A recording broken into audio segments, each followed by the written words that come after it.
Okay, welcome here.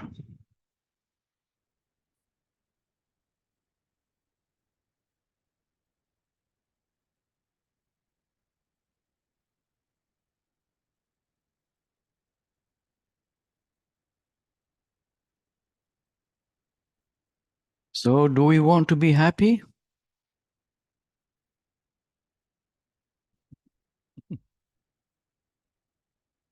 Everybody wants to be happy, whatever that means. Not happy, happy, happy, but we want to be happy.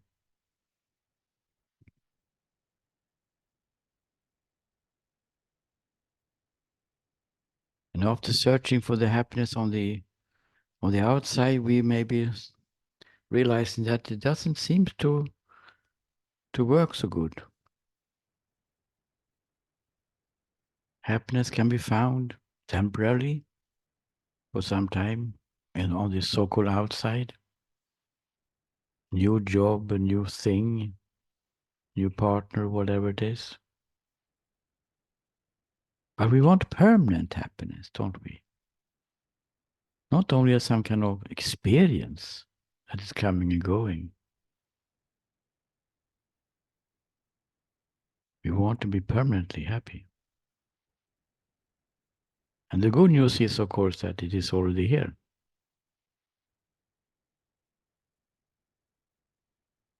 We just have to discover it, not search for it. The searching itself is hiding it,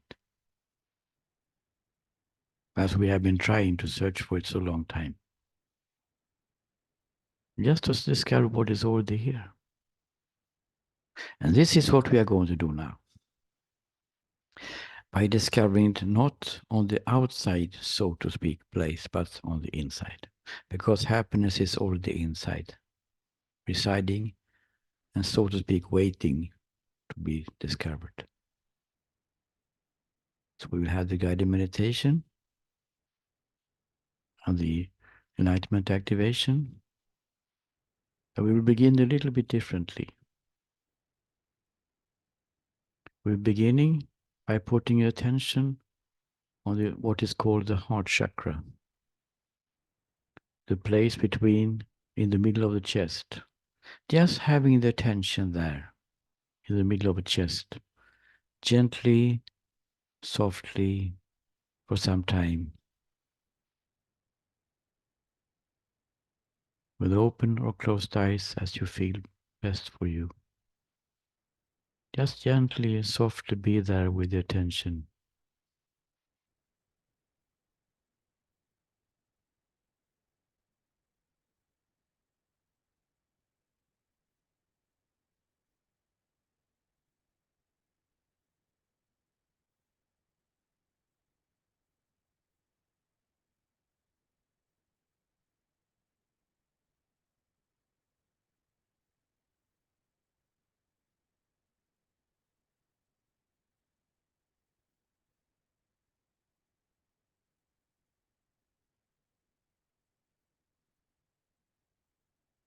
We're not searching for anything specific or for any specific result. We're just having the attention there, gently and softly, at that place which is usually called the heart chakra.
And if the meditation has started by itself, the non-doing meditation.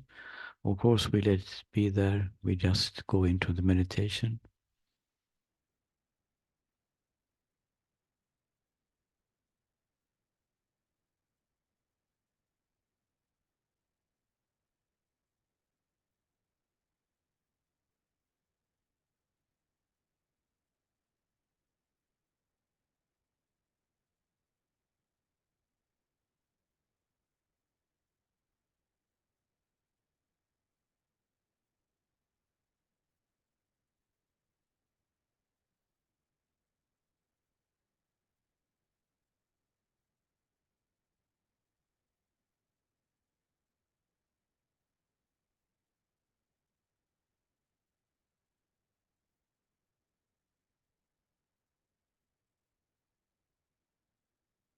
And now, if the meditation has not started by itself, we go into the meditation now, the non-doing meditation, which means that we allow this moment to be exactly as it is just now,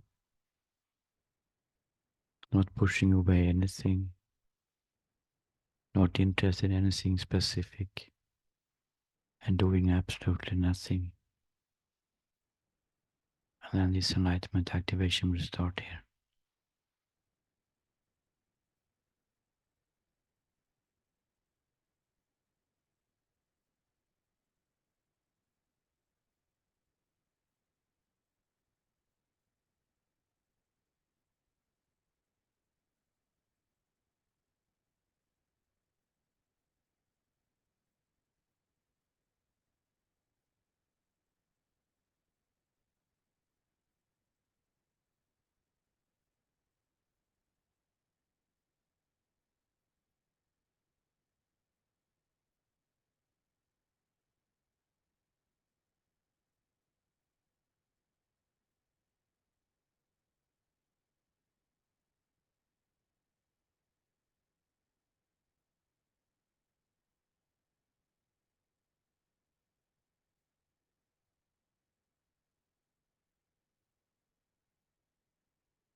We can take 1 or 2 minutes to come out of meditation.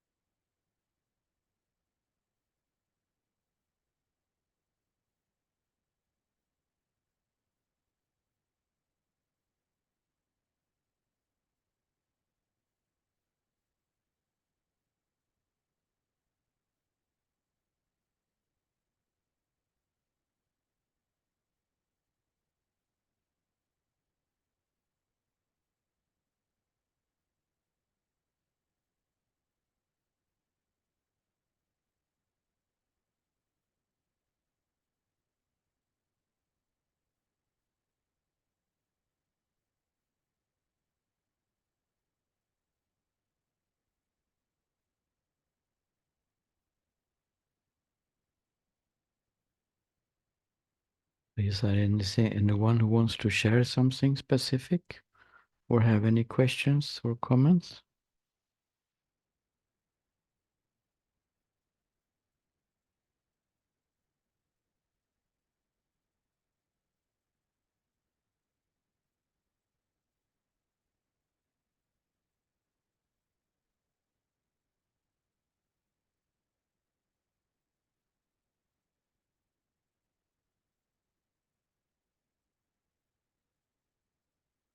Sometimes questions are coming about what will be the change when I get in so-called enlightened state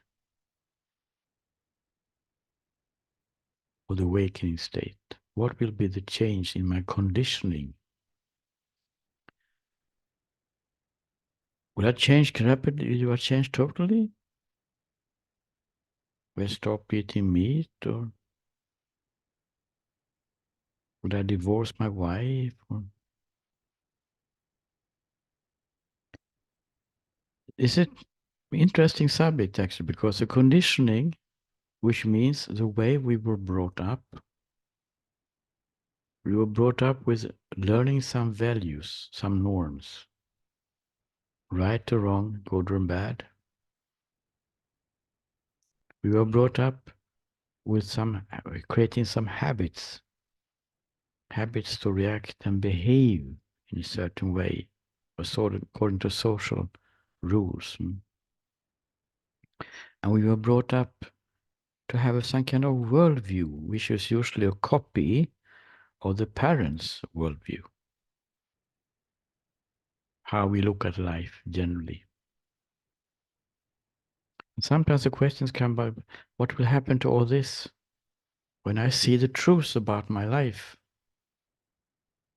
Which means not something up there in the sky. Truth about my life means how it really is.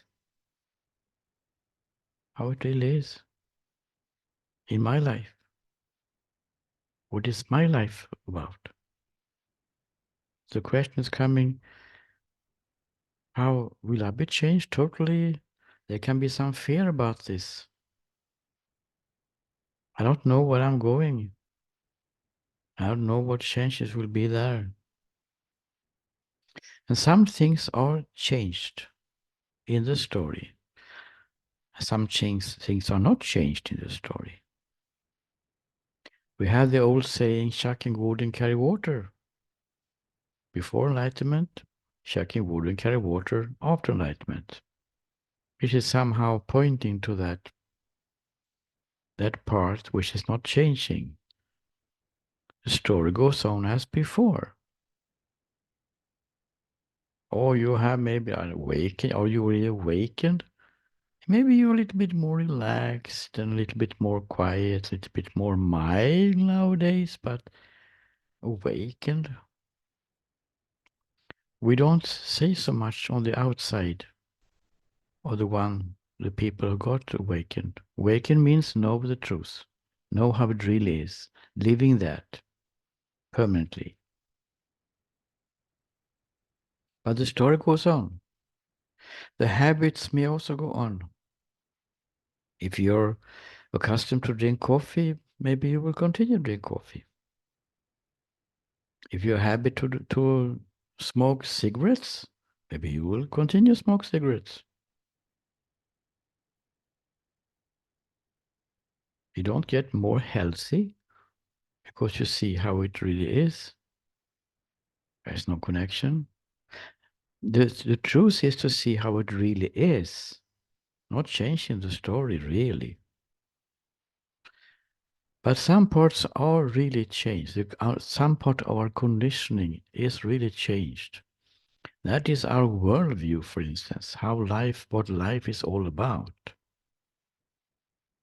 Because if we consider in our upbringing that there's a life out there, a physical world out there, that physical world is dangerous also.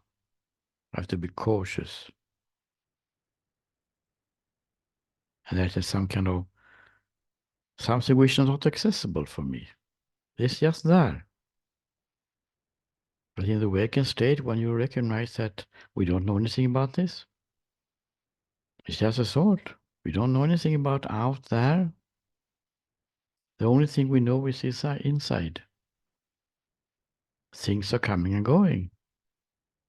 Interpreted by the thinking, which has some kind of idea about an outside world. So of course the worldview will be changed, even though your habits are not changed.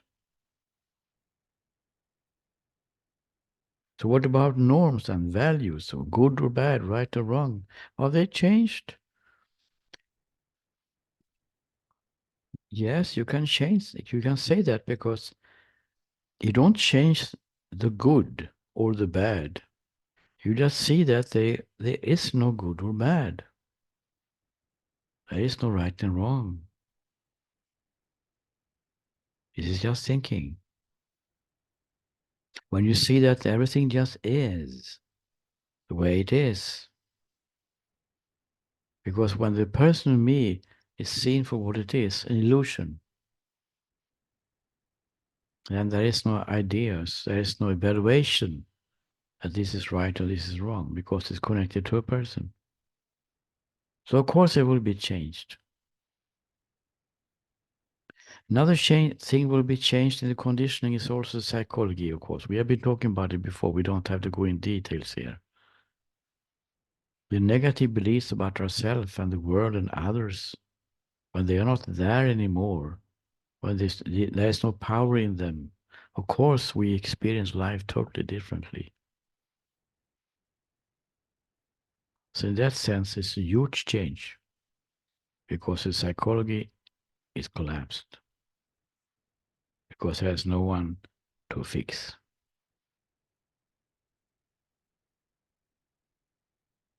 So in one sense, you could say that the conditioning is changed, but not everything. You still have their own personality. You can still see the body language is more or less the same before and after the awakening. The body looks quite the same, a little bit more relaxed maybe. The voice is the same. And the habits can be the same. I still like chocolate ice cream more than mango ice cream or whatever it is. The preference on the body is the same. But some things, of course, are totally changed. That is that the struggling is gone because there is no one struggling. The worries about the future is gone because we see that this present moment is all there is. We don't know anything about the future. Why worry? There's no reason. And who's going to worry? There's no one there to worry. There's no protest against the present moment. Everything is just exactly, so to speak, perfect in the sense that it is what it is without any evaluation that it should be different. And all the ideas about ourselves not being good enough, not being worthy of enlightenment, whatever it is, of course, they are totally gone. So the bottom line is that conditioning, the basic conditioning may be there still. The behavior of the body, some preferences from the body and so on will be there. but other things will be changed, but mostly on the inside. People don't see the difference so much on the outside in your behavior because that is not changed. So when we meet somebody who claims that he has seen something, is living in freedom nowadays, I'm free, so to speak. There's no me free, of course, but there's a way of talking about it. And we don't see any difference in the behavior. Maybe we can understand that it's not on the behavior, not on the outside. The change is on the so-called inside, the way life is experienced and the way life is seen. That there is no responsible me in the story anymore. It's just a dance, just flow of phenomena rising and falling. For no one. It's just the ocean. We are the ocean. Not away from the story, we are the story too, of course. Because the ocean shows itself as waves. That is the story. But there is also another place inside. This unlimited presence or being. The state of just being, living, existing. Which has this beautiful quality of total peace, joy without a cause, and unconditional love.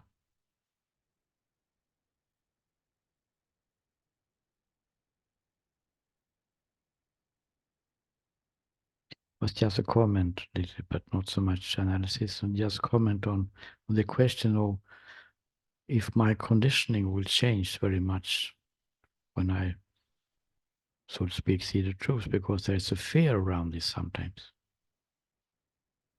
It's not about changing the story really in its events. You're still a brother or a father or a son or whatever. Relationships doesn't change in that sense. You just know that it's a part of the story. You're not in the story as a responsible person. You're totally free.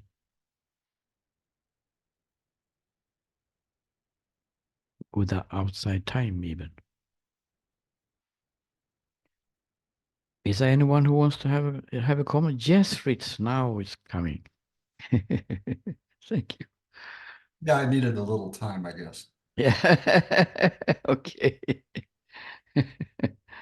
So, yeah, speaking of time, um, I've noticed that people who have awakened still have memory.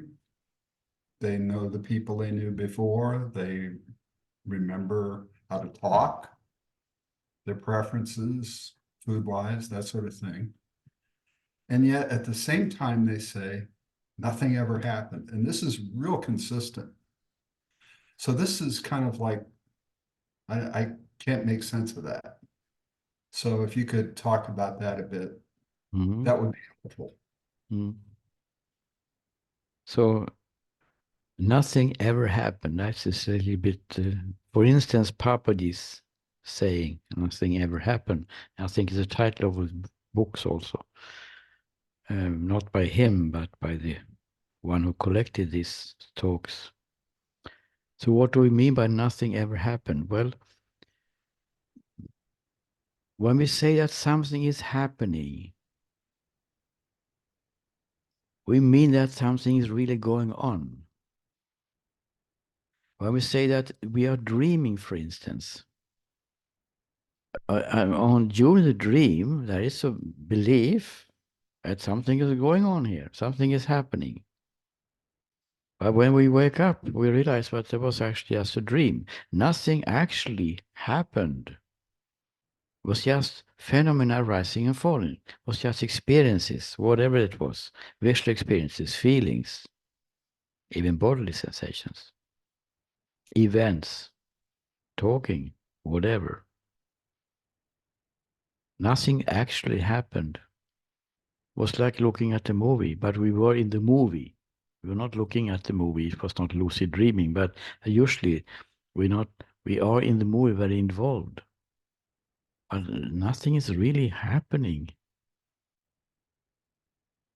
It's just some kind of movie. And then we come out. I say, okay, now we're coming back to reality, so to speak. Here something is happening. Is it? What do we mean by that something is happening? It means that something is real. Huh? It's not a dream. It's not a picture on the cinema screen. There's something real here. But when we look at how we actually functioning, what we have is experiences. A visual experiences, visual experience, an auditory experience, and so on. The five senses, what do you call it? Feelings arising and going away, body sensations going away, coming and going, and thoughts arising and falling. When we say nothing is happening, we don't mean that there is no experiences here. Of course, there are experiences here. They are real. Interpretation of them as dangerous or should not be here, that is another thing. That is a thinking which is on the top of the experience. But the experience as such is real. In that sense, something is happening. But is it really happening in reality, or is it just a new dream? And when we look at it, we can't see that there is something happening outside there, because we don't have access to the outside. We have only access to our own experiences. That's all we have. And even the persons, so to speak, there outside is actually an experience in us. We don't even know if there is any person there outside, because we have only experiences, access to experiences. We can't go and check if there is somebody outside there. I know it sounds very weird. Oh, my brother has been beside me my whole life, for God's sake. What are you talking about here? Of course he exists. Huh? Well, he exists as an experience in you. And unfortunately, you can never check if he's really outside you or if it's just an experience in you. So all we have to do is, should we speculate then? Oh, but I think he is there. Yeah, but that is just speculation. Is there any evidence for this? No, because we can't check. Because we can't go outside our experiences. So it becomes a speculation. And speculation doesn't lead us to the truth. Because you can never check. It becomes an opinion. And someone else can say, oh, but there is no outside world. This is what the philosophers have been discussing for 2,500 years. Is there any outside world, or is it just inside our consciousness, so to speak? Well, the thing is that we can't check. So we can't discuss it really. There's no evidence for or against. I'm not saying that there is no outside physical world, or a physical body for that matter. The problem is that we can't check it. We can never decide because we are stuck in that.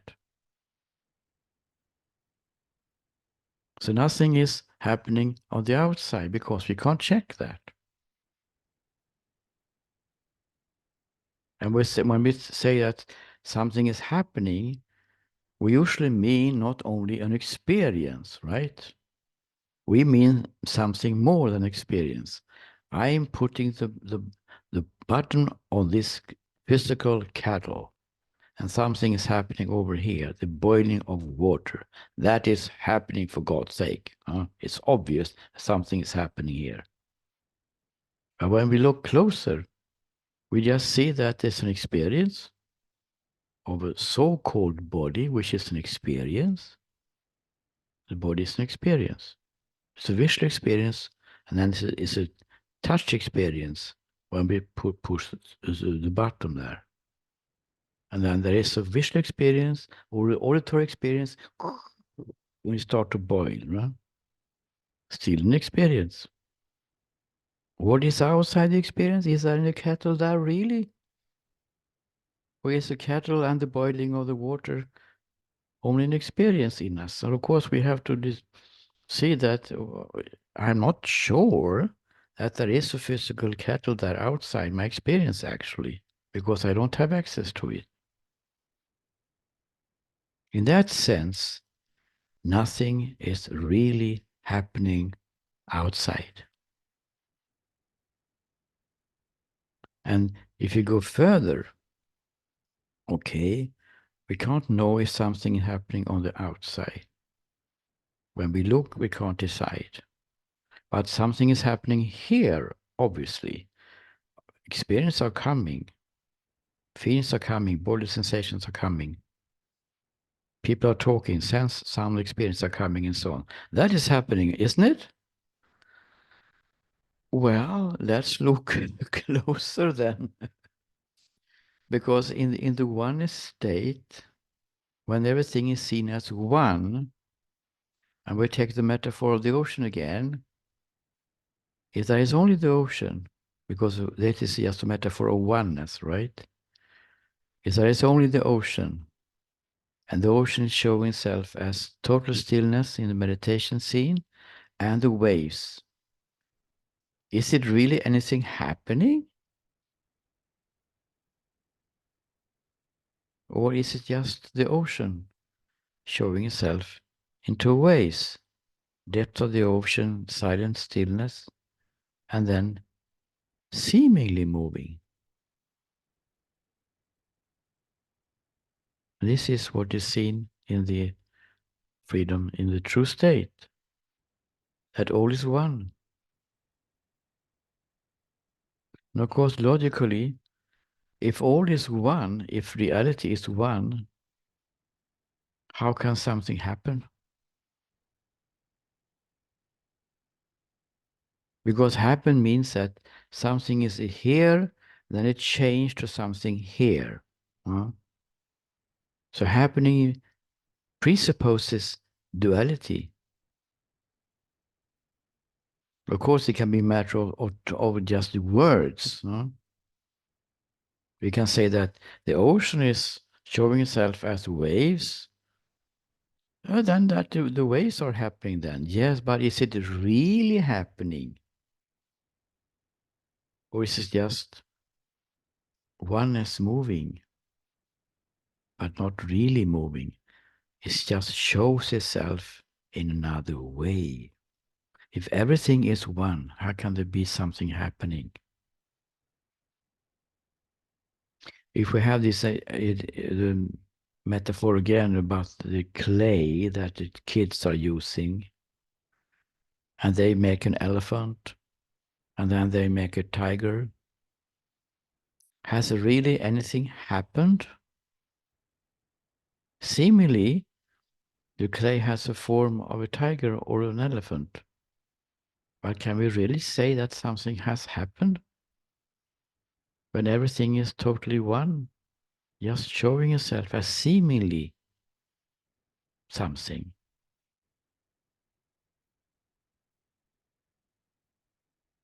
So, in my interpretation, what it means to say that nothing ever happened is that there's nothing here, really. There's no things. So how can something happen if there is no things that can change? Because when the ocean shows itself as waves, the ocean doesn't change. It doesn't become something else. So in that sense, nothing is happening, really. It's just changing its forms. And if you want to use the word happening We can of course use it, yeah, but something is happening because it's changed its forms. But it doesn't change its forms, really, you know. It's just a word. Because the ocean is not a form. It's reality as one, showing itself as what is in the moment. Oneness showing itself as that. Oneness showing itself as that. Or rather, I prefer the word one, being, because oneness is not a thing. Oneness is a quality of being or presence.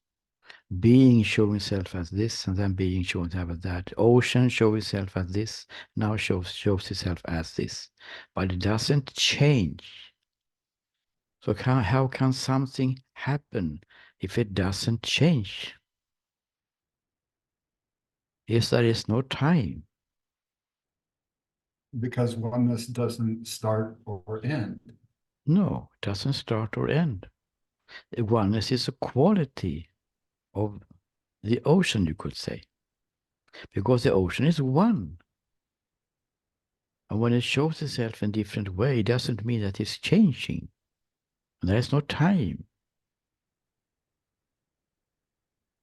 So for something to happen, it has to be two. Something is here and change to that, or cause that to happen, or whatever way we put it. But if everything is one, how can something ever happen? That's clear. Mm. That, Thanks. yeah, and that is what is mean when we say nothing ever happened. But that doesn't mean that we cannot enjoy the show. Because seemingly something is really happening here. And we have the belief that I'm pushing the bottom of the button on the kettle that I have in water for my morning tea. That is still, so to speak, happening, so to speak, working to get warm water for the tea. But it's just something which is arising and falling. And the thinking is another experience. Thinking is what is an experience, and makes a comment on this, interpreting what is happening, what is arising, I would say, what is arising, and make some kind of story out of it. If I push the bottom here, I will have warm water over there. But of course, we know that if we look at the movie and we see how the actor is pushing a button on the kettle in the movie, and then we see that he takes some water out from the kettle to his tea. We know that there is no tea there, right? There is no tea there. And there is no kettle there also. It's just pictures and sounds. And it's the same way with reality. Outside the cinema, when we come out, it's just what is here is just pictures and sounds. Just experiences arising and falling. There's nothing there. It just seems to be. And when the tea coming to the mouth is a taste experience, and taking the cup to the mouth is a touch experience, holding the cup. And the warm water coming into the body is a bodily experience. It's a sensation experience. It's nothing outside the experiences. But we don't think there's a kettle there in the movie. The water is suddenly coming out on the scene in the cinema. We don't see any water coming out on the floor, right? That would be very strange. Maybe it's a new technology or something from Hollywood, 5D or 6D or something. Yeah, they have made this, you can have water, coming over people in Hollywood, I know. That is Yeah. more, there is more of an effect, right? But in the movies, Generally, we don't think that the water is going to come on the floor outside the movie. Yeah? We know that there's no cattle there. It's just a picture, just an experience. It's the same here. It's not. This is not a teaching here. It's not some kind of esoteric teaching here. It's not philosophy. Please don't misunderstand. This is not a theory here. We're just looking, and when we look, we see that what can we really be sure about? What can we know is true? Well, what we know is true is we have experiences. We can't deny that. We have a visual experience. We can't deny that. We have an interpretation of that experience. That can be a little bit more question mark afterwards. But we can't deny the interpretation as such. But is there anything outside the experiences? And this pure silence, this pure state of just being here, being present, being aware, state of just living, existing, unlimited place. Is there anything else that we really can know? This is what we do in these sessions, in the group session, individual session, on courses. To look what we really can know, not go into speculation. When we come to a place when we speculate, maybe there is a world outside there, maybe there's a physical world here, maybe there is this. Let the philosophers take care of this. We don't see any death even when we look. Death is a new experience. So really, we're living in the unknown here. Yeah, we are living in the unknown in the meaning that is there anyone living in the unknown, by the way? But I know what you mean. Yes, we don't know anything, but the good news is that you don't have to do it. You don't have to know anything. You just are this beautiful presence, shining as a moment which is just unfolding in front of you. We don't have to know anything, and we don't know anything. We don't know anything about the next moment. All we know is our experiences. And then we have interpretations of them made by thinking. But the interpretation, if you go to a basic philosophy class for a weekend, beginner's course, you will hear that interpretations are neither true or false. Interpretation is the perspective. And as we know, we interpret the same thing in different ways. One thing can be if you have a knife, for instance, in the kitchen, some person can interpret it as a very, very dangerous thing. I have to go away from here directly. I have to go out from the room. The chef is interpreting it another way. A fantastic good knife. I will make some salad with it. So interpretation is subjective. And neither true or false. Yes, something which is adding on our experiences, which are coming from moment to moment, as long as the body is awake, constantly happening. But when we look, we can't look further than that. So the true seeing is to see that there are two things still here. To make the map complete now. There are two things. We have this unlimited presence inside, a state of just being here, beautiful state, very quiet and complete in itself, total peace, untouched by the story.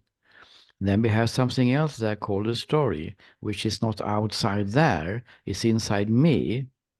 The story means experiences, feelings, and sensations, which are interpreted by one other experience, which is called thinking, makes a story out of it. It still seems to be two. It still seems to be two. So in our discoveries to enlightenment, there are two parts. One, to discover first this unlimited presence within, which is total peace, the true state, which can never be touched, and then to see that what is this mess outside there is just an interpretation. There is no mess. It's just what happens. Things are just arising and falling. And it's not true. The same reality which shows itself as this unlimited presence, the depth of the ocean, is also showing itself as the story, as our private interpretation in the head. Everyone has his own story. It's not true. You are the ocean and the waves too. We're coming back to the story. But now realizing that I'm not the responsible person in the story. I don't have to fix anything. If I can work as a psychologist, I don't know. Because there's no one to fix anymore. But maybe you can. Maybe you can in the story. But just to realize that there is no one there in the story that has to fix something, has to take care of things. I am this unlimited presence or being showing itself as the story, not in the story, as the story. Then there is oneness. So we're not going away from the story. We just seemingly do it first, but then we come back to it again, realizing I'm the story too. But now without any effort, without any worry about something, just So enjoy, just just, seeing it for what it is. yeah, enjoying the show. With a new episode every morning in this soap opera. Very dramatic sometimes, but not serious, not important, because in reality, nothing is happening. Okay. Mm. Was it okay, please? Yeah. Someone else? It was very interesting, this. Someone else have any questions?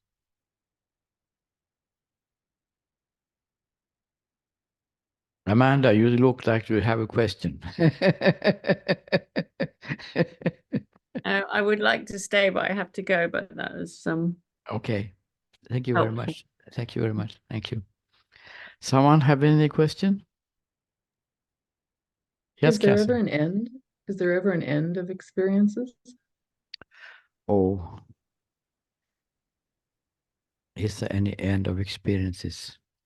Well, I will call you because when the body goes away and the bodily, so to speak, dying is an experience. The bodily death, what we call it, is an experience. Nothing is really happening, right? When the body is dying in the movie, on the movie screen, we know that the actor just goes up after the shooting has been done and going home and drink tea. So nothing is really happening. So are there any experiences after the bodily death? That's what you mean, actually. You're insinuating that. Is there any end of the experiences? Who knows?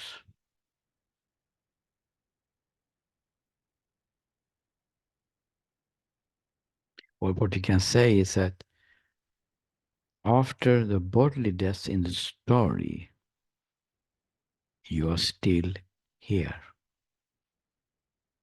You will never die because you are not the responsible person in the story.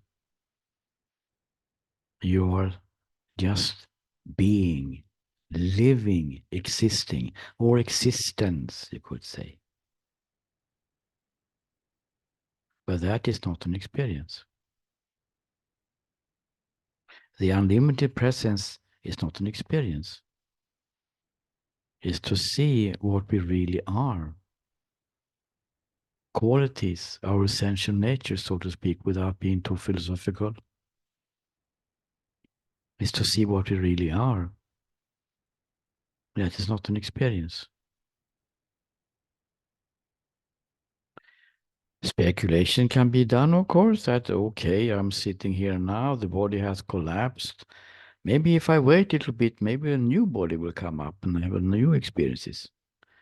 But that's a little bit speculation. I don't want to go there really, because it doesn't help us to see the enlightenment now.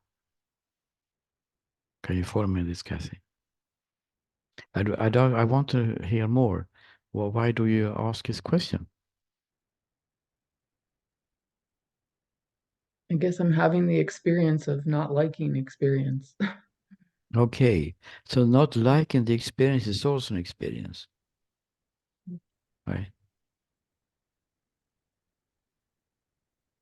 And of course, not liking the experience, and it's good opportunity to look why it's not likable, and to go a little bit deeper than to see what is behind it. But it's a good point, because there is also not some idea that in enlightened state, I will only have fantastic experiences. It will just be bliss and peace, to living in heaven forever. Sorry to disappoint you, but that is not the case. The state of bliss and love and peace and oneness and total being is there, yes, but it can still be unpleasant experiences coming. The toothache don't go away because you get enlightened. And if something happening in the story, it can still be some, for instance, a mourning process when someone is dying close to you, because that is part of the story. But of course, it doesn't have the same charge as when we are not seeing how it really is. But it's still part of the story. You can still be ruined financially, and so on, and the wife can abandon you, and close one will die. And of course, that is a part of the story. Of course, it's touching, but it's not touching you as a person in the story. But it's still touching.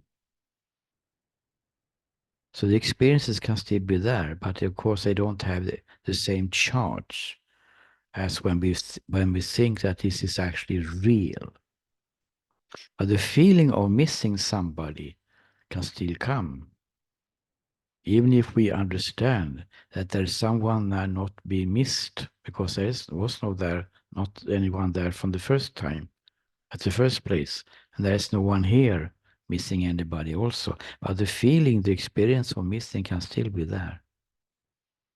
So sometimes pleasant experiences are coming, sometimes unpleasant experiences are coming, but they are not based on some kind of idea that there is some person here in the story who is something wrong with. That is gone. In that sense, there is no uncomfortable experiences lasting. It's not something that is continuously rising, triggered, emotion triggered, tension in the body, negative thought coming. That is not any case anymore. But it can still be there.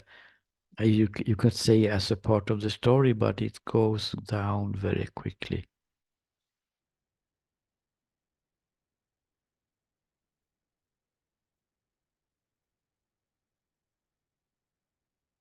It doesn't have any charge at all, actually. It's just an experience. It doesn't have any charge because it's not connected to a person. It's just something which is rising and falling, but it can still be there. I know it was some kind of story around a Zen master. One of the people around him, some kind of disciple probably, came up and said that his mother had died. The master's mother had died, and the Zen master started to cry immensely. And then the disciple, but master, you're a master.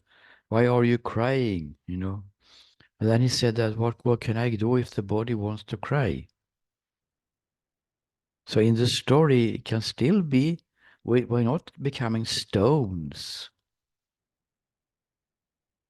We're still reacting as your normal human beings.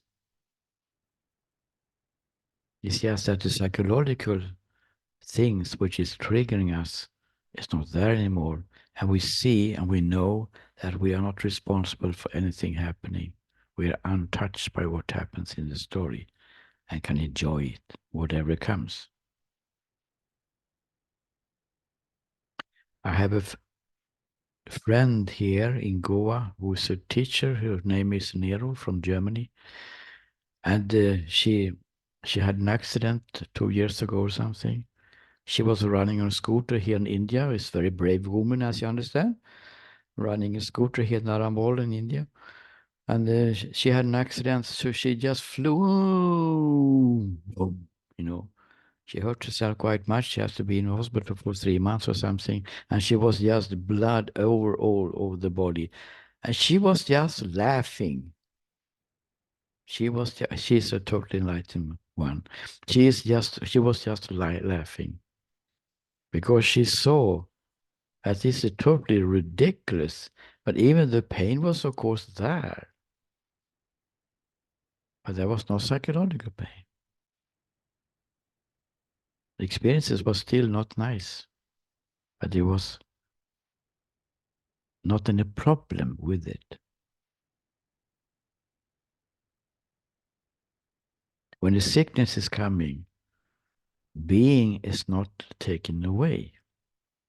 It's just seen that this is this pure, blissful being now showing itself as this experience, what the thinking and the doctors called sickness. We've seen that there's only one reality, showing itself as what is in the moment, unpleasant or not. And of course, if that being is total bliss and love and beauty and freedom, doesn't matter so much how it is showing itself as an experience of pleasance or not. Is still that being. It's like if you use the word God. If God shows itself as an unpleasant experience, it's still God. So what? What's the problem? Unpleasant experience here, but it will pass. And it does. Usually. I'm not talking about chronic diseases now or something, but in ordinary, normal activities. Anything else?